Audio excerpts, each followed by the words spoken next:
Whatever you guys are doing right now, stop scrolling. My name's Gabe Elias, owner and founder of EVM Home Improvement and Painting. And my name is Jason Booth, owner and founder of Trinity Roofing.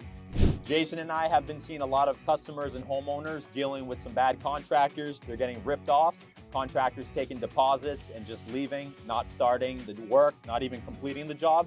And that's just unacceptable, especially for this community. And that's why we're here today and you have to watch this video. So we're going to go over a couple of things you should be looking for and looking out for, and what some of the red flags are when hiring a contractor, and how you want to avoid contractor fraud. First things first is obviously reviews. There's Google reviews, Facebook reviews, Yelp reviews. If you're a contractor, you don't have reviews, you don't have a 4.7 to 5 stars, that should be a red flag. If it's a contractor who might only have 1 or 2 or 3 reviews, that's also a red flag. As contractors, when you do the work, you should be asking the customers for a review. And if you do such a great job, the customer is gonna leave you a review naturally. First things first is making sure the company that you may be hiring has a good presence, has good reviews online, whether it's Facebook, Google, Yelp, and then also the Better Business Bureau.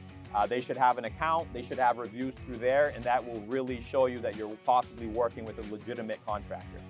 So the next thing you want to make sure that your contractor has is a website. You want to make sure that there's some pictures on the website of their work, their contact information.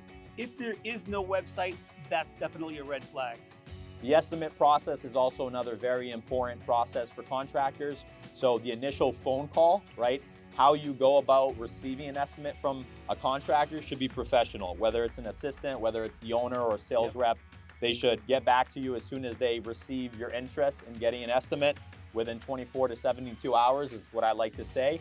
Not only that, they should call you, get the estimate scheduled, the date and the time, run you through what you need to expect, make sure expectations are met, and then in addition to that, follow up and send you reminders via text and email. That should always be automated.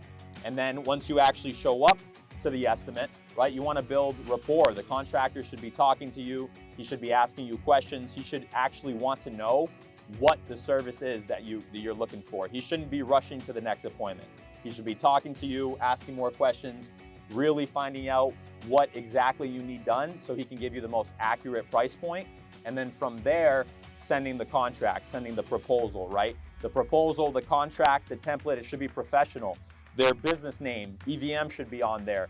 The business address, the phone number, everything should be nice and detailed, as well as insurance, liability, even as far as W-9, workers' compensation. They should be providing you with all these details when sending you your proposal in addition to the quote.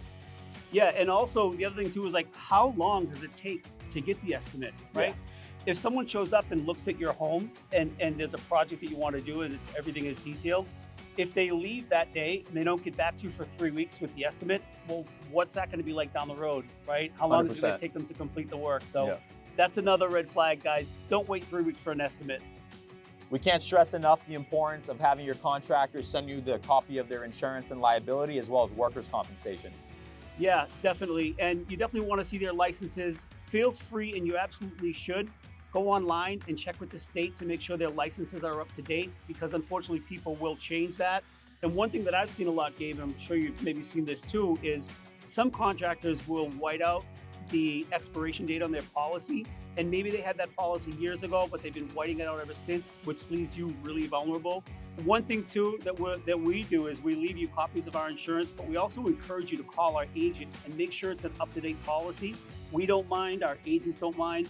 And there's one more thing that you can do is you can ask your contractor to be labeled on the policy as a certificate holder. It doesn't add any more layers of protection, but what it does is if something does go wrong, if you're on that policy, your name and your address is there, well then the insurance agents can see that we've done business with you and it expedites the paperwork process. Google My Business is another important thing to look after, right? Contractors, home improvement companies, they should have a Google My Business profile with reviews. And through those reviews, you can take a look at them, you can see when the reviews were written, and you can actually see the experience that other homeowners and clients like yourself went through when working with this contractor.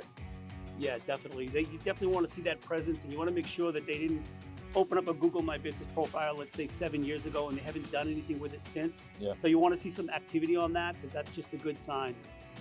So one thing, guys, is when you're getting the estimate, A professional will take time to talk to you, not about the work you want done, but just about life in general, right? Maybe you like the Red Sox and they do too, but you definitely want to take 10 or 20 minutes just to talk to them, get to know them, get a feel. We're all a pretty good judge of character, kind of get a feel of who you're doing business with. Because if they don't take that time with you, it's not really a good sign, right, Gabe? Yeah, at the end of the day, if a contractor is spending time to actually establish a relationship with you, a friendship with you, and earn your trust, that's when you know you have, a good contractor in your hands. Absolutely. I personally think, Jason, every contractor should have a social media presence. You don't need to, but it's definitely a plus, right? As a customer, you should be able to go on their Instagram, their Facebook, and actually see their work. Yep. They should want to post their before and after pictures, their videos of a project they completed, a picture with a customer. That just shows the contractor is legit. They care about their work, they take pride in their work, and they care about building their brand. And if they're making videos, it just means they're passionate about what they do. That's the kind of person or contractor you might want to consider doing business with. If they don't have a social media presence, it's not necessarily a red flag, but it really is a good sign if you see someone making videos, because again, it just means they're passionate about what they do. Payments and deposits are key. You should always know how much the contractor is asking for a down payment. In Massachusetts, it could be anywhere from 5 to 50%, shouldn't be higher than that. And in addition to the deposit, it should be refundable. It should be within 3 days of refunds, which Jason will touch on. And then in addition to that as well, very professional contractor will also have a payment structure out for you, right? Maybe a deposit, maybe a 2-week progress payment, and then maybe a final balance. Or it's just a deposit, final balance. But you as a customer, you should be able to know what that payment structure is like. Yeah, definitely. And part of the federal law, there's a law called the right to rescission. That means that anytime you're doing business in your home, you have 3 full business days to change your mind for any reason. A professional contractor will not deposit your check, will not pull a permit, or do anything until those 3 business days have transpired. You do have the right to change your mind for any reason. You're not obligated to explain anything to anyone. You just call them up, say, I decided not to go forward with it, and that should be it. But just be aware that that federal right to rescission applies anytime you're doing business in your home. The contractor should care about their brand, right? They should have their vehicles wrapped. It's not a red flag if they don't, but it's professional. It shows they care about their work, their business. They're not scared to put their business out there. Yeah, and definitely with branding is huge for us as professionals. We get seen around the community, around the state. People know who we are. We've got shirts, yard signs, wrapped vehicles. Maybe the guys that don't have that, we're not saying that that's a red flag necessarily, but if you're not making a presence in the community, maybe they're trying not to be seen, and that could be problematic. There could be people that they owe money to. There might be jobs that they didn't finish. But I really think that a professionally branded company is someone who wants to be seen, who is not making mistakes and is trying to get their name out. 100%.